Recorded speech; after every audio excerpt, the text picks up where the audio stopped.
Hello YouTube. It is currently 6:30. Is it 6:30? No, it's currently 4:30 on November 5th, Tuesday, 2024. I am on my way to go pick up a 2001 Yamaha Raptor 660. The guy says that it's not running and he's not exactly sure what's wrong with it. He said that he put about $400 worth of parts onto it. So we're gonna go pick this thing up. He had it listed for $1,500 and I told him I'd be willing to do $1,250 and he obliged. So I'm on my way there right now. It's only about an hour away. Thank goodness. It's not as long as some of the other ones I've had to go get. I've never owned a Raptor, or really actually a quad, ever. So I'm really excited to go pick this thing up. We're getting it for a really good price. They typically sell for around $3,000 in my area. So depending on the condition of it, you know, we could have some potential to make a good profit on this one, depending on what needs to be done to it. He sent me a video of him trying to start it, and it just wasn't turning over at all. So I'm assuming the battery is definitely dead. And he said that it could be as simple as a dead battery. He's not sure. Something about when he went to go start it up a while ago, it like tried to start and it ran for a few minutes and then it died.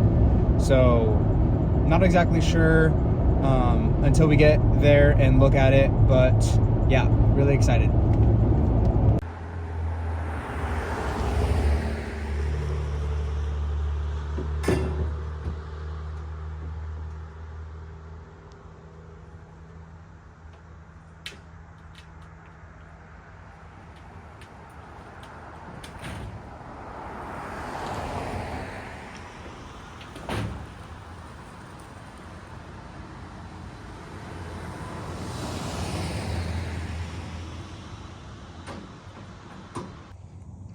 So here she is off the pickup. Initial little walk around here.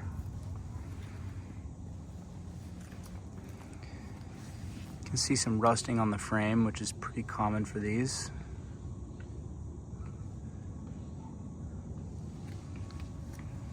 Plastics appear to be in pretty good shape, which I'm pretty happy about. Over here, you can see some pretty bad rusting up there. One thing that made me nervous when I first bought this and when I was looking at it was some of these like older Allen bolts. They're just like notorious for stripping out and makes me a little concerned. But I do like this this year of the Yamaha quads because there's so much room in the engine bay, and also there's a little, I'm sure if you guys have seen on other videos of people working on these, there's a little sight window up here that you can adjust the valves from. And assuming the timing is all correct, you don't even have to take off the head cover or the timing chain or anything like that. And you can just adjust the valves just from that little window, which is really, really nice. Looks like we're low on coolant there. This grab bar is pretty janky. Gonna need to tighten that down for sure. Looking back to the rear axle, doesn't look bad.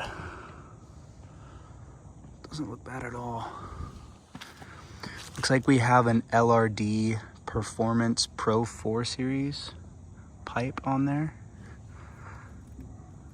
Missing a bolt up there. You know, it's pretty much to be expected with these older, like early 2000s rigs. You're gonna have some missing bolts, you're gonna have some rusting. So, you know, to find, looks like our brake reservoir there is getting a little bit low, but we do have fluid, which is good. But yeah, usually on these older bikes, you're gonna have rusting, you're gonna have missing bolts. So it's just something that you gotta be prepared for. So let's see if the lights work. So turn it on. Looks like neutral light comes on. Oh, we got one headlight. And there's our high beam. So we need to figure out why we only have one there, but that should be an easy fix.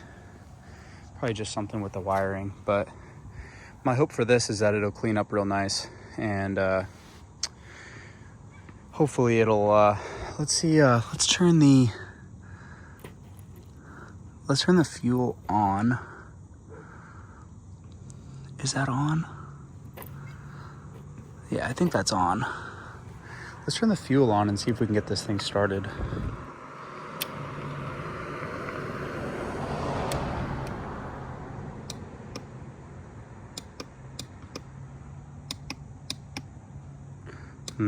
Doesn't want to start. Looks like our brake reservoir up here is pretty good too, so okay. We'll go ahead and get this thing inside and see if we can put a jump pack on it and see if we can get this thing starting to rip. So initially just taking off the seat, look at inside here. Just very neat, very organized. For 2001, I'm actually pretty impressed. A lot of times on these older ones, you'll see like scraggled wires and, you know, things going to random stuff and random splices everywhere. But, you know, everything looks organized and neat. And I mean, at least initially, looks like everything is where it's supposed to be. But obviously we won't know until we put a jumper on here. But now the battery's good. It's got a good filter on there. Granted, it's a bit dirty, but the seller mentioned when I got there that he has actually never ridden or started this thing.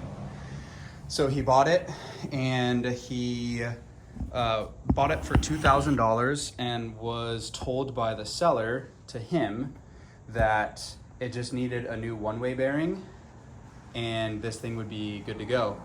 And he said that he replaced it and couldn't get it to run, couldn't get it to start.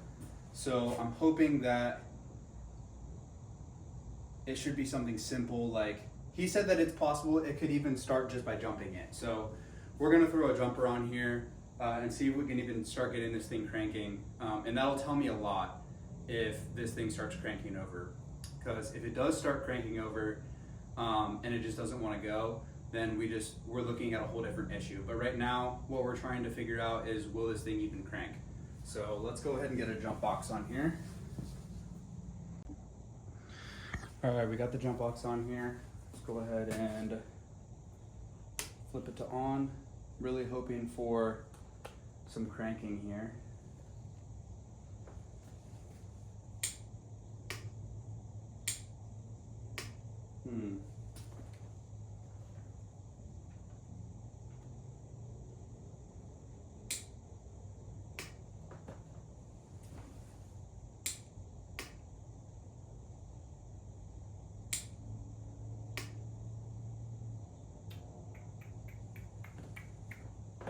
Well,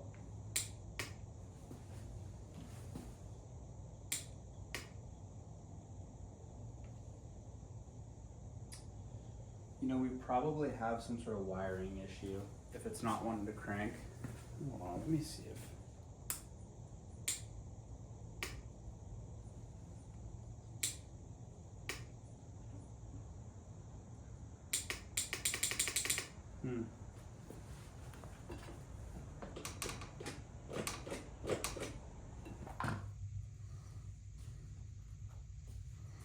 All right, we got the new relay on. Okay, so far we took the little wiring harness off of the starter there, and we did verify that when we go to start it, we're getting 12 volts to this. So that should, theoretically, if we're getting 12 volts to that, we should be getting 12 volts to the starter. And since we're not getting any action, I think we probably have a bad starter here. So we got this gear off. For those of you that are working on your Raptor 660, there's a little gear that goes on like that. And then there is a snap ring. So we just took the snap ring off, slid this gear off, and now you would think, oh, just pull the starter off. Nope, that's not how it works. Everything is in the way. You got this little connector here that holds this emergency brake in place, that also holds the starter on. So I just like pulled this back and got a 10 millimeter in there and zipped those bolts off. You can see this is kind of in rusty condition, but you also have these long bolts right here that I just used an extension on my impact and fished it up in through here and zipped those off, which connect it to the case right there. And you would think, oh, okay, yeah, let's just pull this off. Nope. Pipe's in the way. This little line right here is in the way, which looks like an oil line. So of course we'll need to remove that. We may even need to remove the clutch as well, which is super frustrating. Also, the only reason I don't want to remove this exhaust, or I'm annoyed about it, is because like, look at these exhaust bolts. They're just super rusty and they do not look good at all. So I'm gonna try to remove them as safely as possible and hope that we don't break anything. So let's go ahead and do that real quick.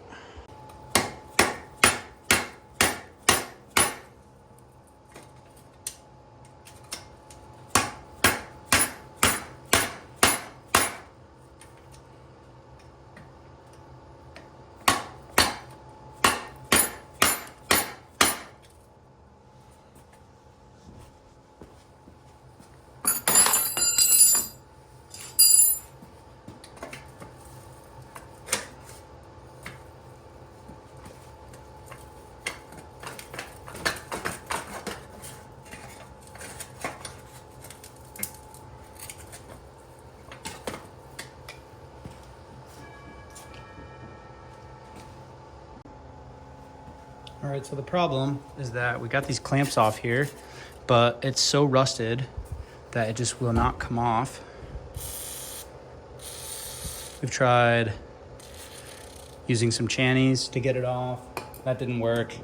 Just keeps kind of slipping. Doesn't want to move at all. We tried using a flathead and hammering it. That doesn't work.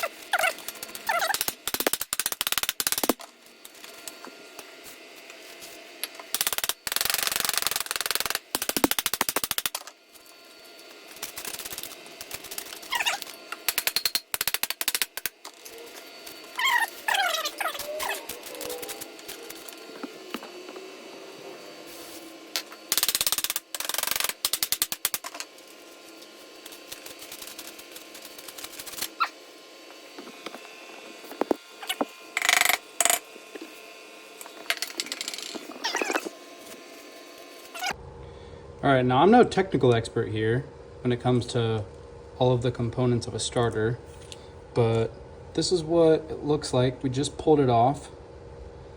And we have a loose wire right here, which I'm assuming is supposed to get connected to like right there or something, but yeah, this thing looks like it's in super rough condition, super rough. Like we got this thing right here just kind of going to nothing. And like I said, I'm no expert on electronics or anything like that, but I'm pretty sure this kind of stuff is supposed to be connected to something. Oh yeah, and we got a broken off piece in here. Like this piece is broken off, so I think the problem is certainly, oh yeah, look at that, broken teeth. Certainly the problem is with our starter. I mean, look at that. And then this is the starter body. I don't know if you can see that, but look at all that crud in there. So we're gonna need to order up a new starter. And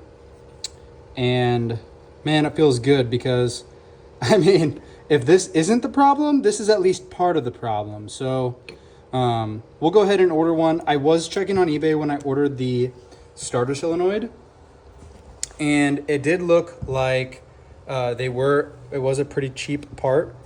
Second here. So it was a pretty cheap part. The starter solenoid or the starter relay and the starter motor itself was like $45, I think, as a pair. And unbeknownst to me, you know, I thought it was a relay, so I just bought that. And it was like 10 bucks or something like that. So hopefully if we get a fresh starter in here, that should fix the issue. So we got the new starter, we got it all hooked up, all wired up, and another thing to note is before you like start throwing parts like back in, like before I would like get it all the way in there, I like to do just like a dry run test, because what should happen, since we have the jump charger up to the battery right now, what should happen is I should be able to turn the bike on and then go to start it, and it should start that starter motor, like that gear should spin. But when I go to click, obviously nothing's happening. So I've actually seen this happen before, where sometimes if your battery is junk, it's not sending like the proper amperage and the volts to the starter to actually get it to go. So I think what's going on is this battery is no good, even with the jumper on there. So I'm gonna throw a new battery in and see what happens. Alrighty, so we got the new starter in there. You can see it's all shiny, looks nice. We did have to take the little gear that comes on it, which is that gear, off before we can put it in here, otherwise it won't fit with the case.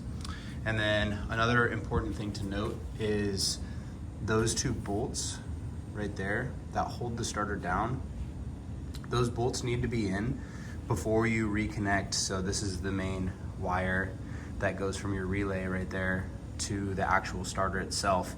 And one thing that I learned is that you can't just like have the starter out and then connect this wire, nothing will happen. And the reason I found out was because I was like holding the starter right here, and I had that wire connected, and I was clicking the start button and nothing was happening, and I was like, what the heck? And then when I went to go set it down against the frame, it started to spark, and I was like, okay. And I knew that this wire was giving 12 volts to the end because I tested it, and so I knew that the starter had to be getting power. So yeah, if you guys ever have to do this, make sure that you ground your starter with those two bolts there, and then when you hook up the wire, you should get, turn it on, the start button, you should see this thing spin. So that's a win for us. And I think now we got to get the gears back on there and then fire her up.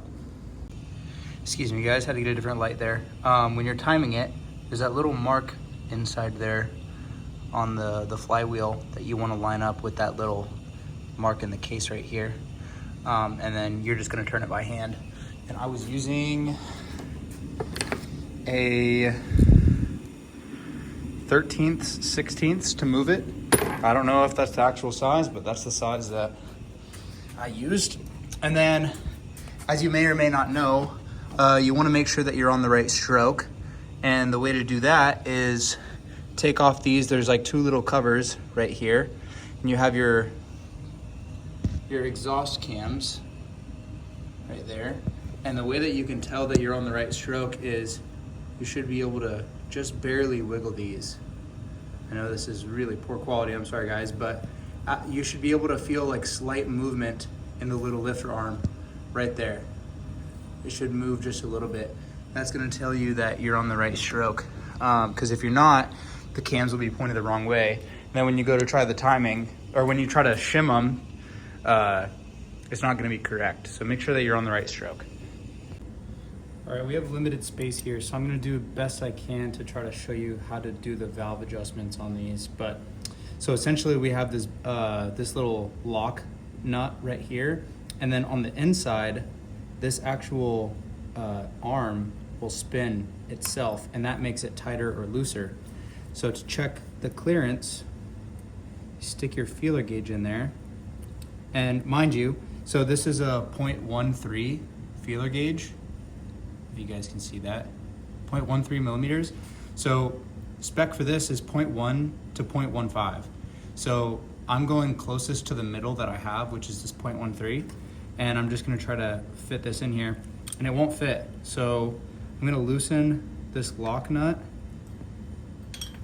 I'm using a 10 millimeter, and basically I'm gonna take these needle noses and back this this arm out until I can fit this 13. See, now that 13 is sliding, just barely sliding in there. So I'm gonna leave that there. I'm gonna grab my 10 millimeter and I'm gonna hold the head of this while I tighten. It's my 10 millimeter.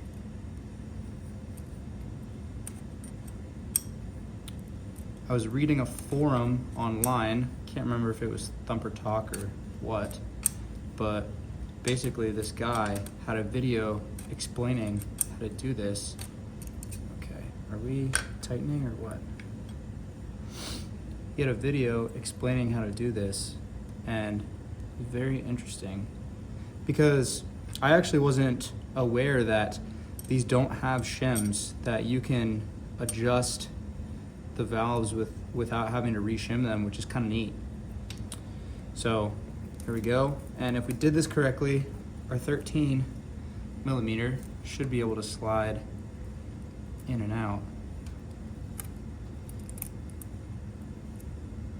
Well, it's a little tight, but that's generally the idea, and you just do that for all three of them, and it's the same thing on the intake. I'm gonna redo this one because it's a little tighter, but I won't bore you guys with that. I didn't show it on camera, but essentially I just rotated it over. After I adjusted the valves, rotated it over about 3 or 4 times, and then came up here and then rechecked and verified that my clearance was still good. And all of these checked out. So now we're gonna do the exact same thing on the front side with the exhaust, and then we'll adjust those, and we should be good to go ahead and put this cover back on and get all of our lines hooked back up. I always find that like some of like the small, like simple, straightforward tasks can sometimes take the longest. Like for example, putting these carbs back on, putting one carb on, getting it onto the intake boot, and the going straight into the head there, so like the intake, it could be kind of annoying, and it just takes a lot of finagling. So any advice that I get is always very helpful for making things go faster. What I would recommend for this specifically is loosen all 4 of your clamps here. So like assuming that it's not together, loosen all 4 of the clamps, and then you want to connect these 2 first. So go around, get these 2 connected, clamp them down real good, and then just sit on the frame kinda like this, and then with one hand you're gonna push like on this, and then that should be pushing straight through to these carbs, and your goal is to get it obviously the carb inside this boot right here, and then you're just gonna kind of like shake the front of the carb, and it should guide its way in here, and you know that you're good when it's flush against this surface right here, this little line right there. When that's flush, you know that you're good to go. But I spent a lot of time messing with these, trying to figure out how to get them on. Like I'd pull one in and then the other would come out. So this is what seemed to be the best for me, because this air box can kind of like slide back and forth. Obviously it's not now because it's all connected, but yeah, if you got to do that, put these cars back on. I'd recommend that. I'm gonna splash it with some fuel because the Cellar didn't really have much fuel in it, which kind of makes sense because we couldn't get it starting, so you know, really no point to put fuel in it if it's not even cranking over. So okay, just to double check everything, we got the plastics back on, we got the fuel tank on. Let's go ahead and turn the fuel on. That's on. There we go. Airbox connected, carbs connected, battery installed. Good to go. We got our neutral switch on. Guys, I think we're ready for the first start here. Where is this going? Yeah, I think we're ready. I'm a little nervous because I'm not really gonna be super excited if I crank this thing over and it doesn't want to start, but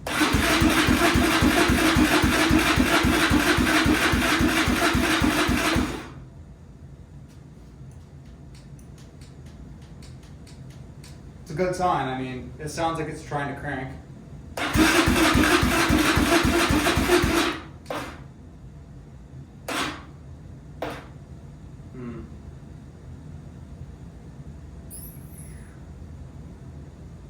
Might be a carb issue.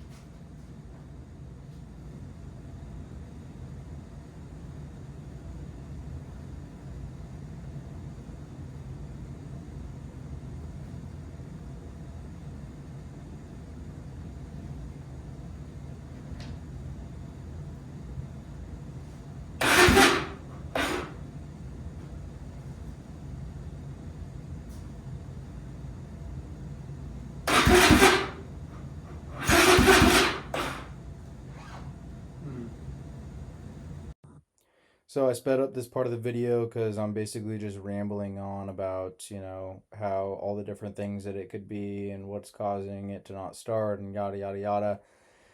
But it basically just boils down to this bike has been sitting for a long time, and so I need to check the carb and clean it out and make sure that our pilot jet is not clogged. Here's the left side pilot. Here's the right side pilot. Now they didn't look like that. When I pulled them out, they were both pretty clogged.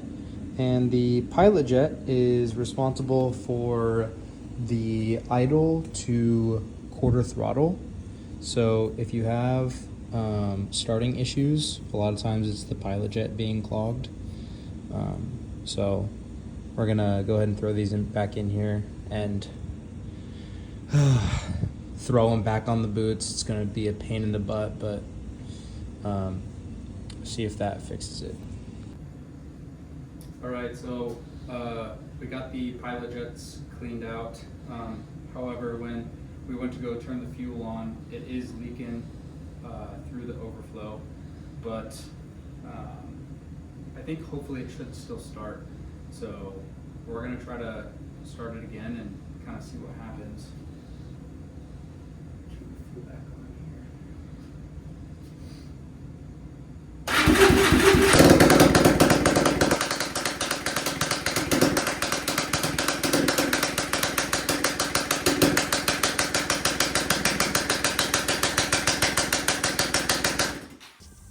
So we went to go start the quad. It started just fine. I went to go give it throttle, and then it shut off, and I was like, okay, no problem.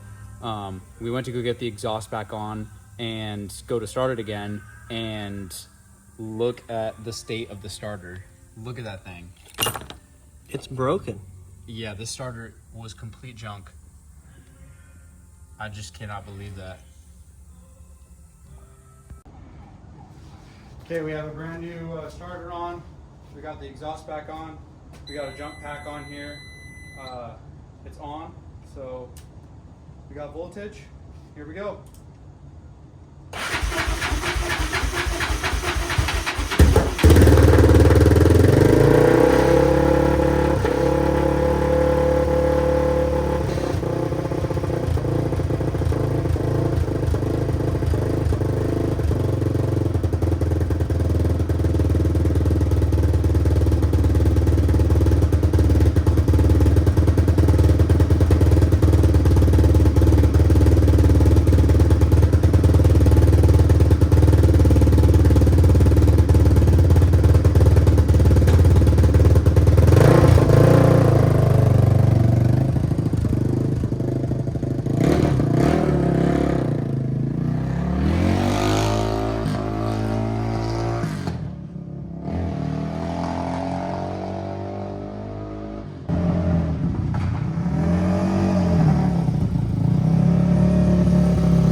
me cutting down a minute-long video into something way shorter. Basically, I found out that the oil drain bolt was very, very loose on there, and that's why it was leaking oil all over my garage. So hoping that we tighten that up and that'll solve that problem. So we thought the Raptor 660 was good to go, and then we fired it up and found a couple problems. One, this oil leak was actually not caused by the drain bolt. It was coming out of this little bullet, or out of this this bolt hole right here. So I went to go take the left cover off, and the gasket looks like it's in okay condition. Like it's all in one piece, not really, it's missing like a corner here and stuff, but nothing too concerning. But like trying to get this thing back on is a freaking nightmare. Like look at these dowels. There's no way that holds that in place. So I'm resorting to using RTV and then trying to put the gasket over it so it'll hopefully hold it in place, and then I can get the cover on. But yeah, this thing has been fighting me crazy. And then, so like we filled it up with oil, and then that's when we noticed the leak. And then we went to go start it, and it was like bogging like crazy, which is super confusing because last time I rode it, it wasn't bogging at all. And I just put new fuel in it. So I'm thinking maybe the carb needs to be cleaned out, which is why it's bogging. So I'll also have to do that as well.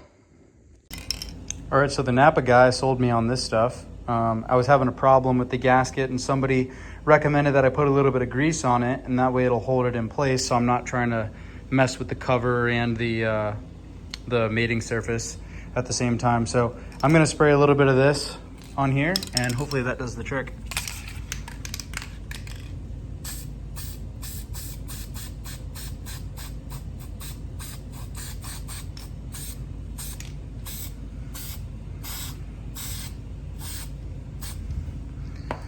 Just wait a few minutes, throw that baby on there. All right, we've got the gasket on, got the old 660 back upright, and as suspected, here are our pilot jets, and they are completely clogged. So my guess is that when I went to go put in fuel, I had some fuel sitting over there, and it's been sitting for a while. So my guess is that this carburetor got clogged, and the bogging problem, I can't remember if I mentioned that, but that was the other problem that we were trying to work past, is figuring out why when this thing was starting and when I went to go ride, it would just have a horrible, horrible bog. Again, I need to get a freaking chin mount or something so that I can show you guys when I'm riding. But well, I guess that one's kind of clear, but the other one is clogged. So we'll blow these out and hopefully that'll solve it. Thankfully, the neighbor let us use his air compressor. With all the stuff I'm working on, I should really buy one of those. But that was invaluable. We blew out the pilot jets there, you can see. And luckily on this quad, they are the same, but the main jets are different. I can't remember, but they're a little bit different. So be careful when you're taking that stuff out. But you can kind of see in there, look at all that gunk and nastiness. On the right side, I cleaned it out a bit. So we're gonna take a rag, clean that stuff out, and hopefully that should make this carb run a lot better. Just for fun, we took the petcock off and look at all that crud in there. The gas flow is fine, but this could be another potential cause for rough starting. See some sand and stuff. So I figured out what the problem was with the bogging issue. It had nothing to do with the carb. I watched a video, and right here is the connector for the e-brake, and apparently if it's connected, it's like sending a signal that the e-brake is on, and so it won't like throttle out. So if you disconnect this, it will like basically give you your throttle back. So we'll do it connected, and then we'll do it disconnected so you guys can see the difference.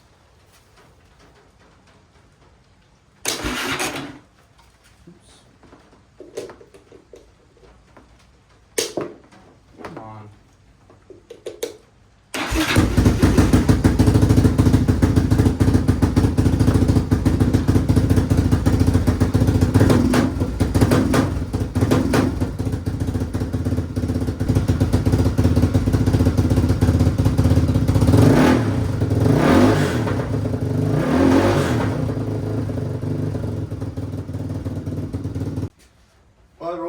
thank you so much for watching.